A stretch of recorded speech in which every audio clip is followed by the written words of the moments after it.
Okay guys, sekarang ni kita dah sampai dekat hotel. Dengan botol. Hotel je lah. Hotel Jepun.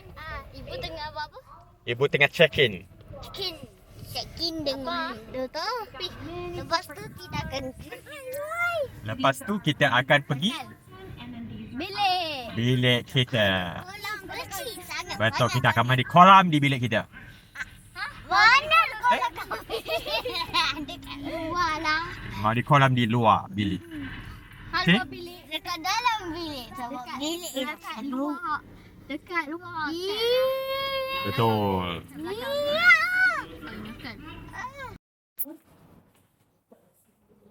Oh, ada mainan adik, ada dinosaur. Oh, ada letaklah kat bawah gitu. Oh, ada baby cot.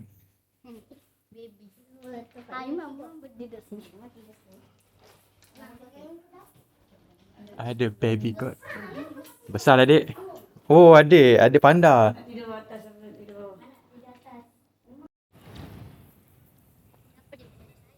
Ini dia KLCC. Tapi hujan dek, hujan tak boleh nak mandi. Kita cuma boleh nampak view KLCC di swimming pool. Tapi tak boleh nak mandi disebabkan hujan.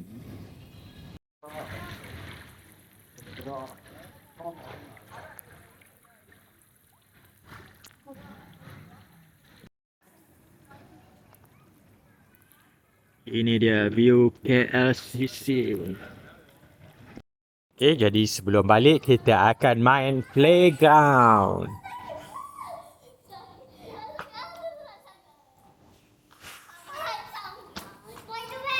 Yes. Jadi inilah dia kita punya playground.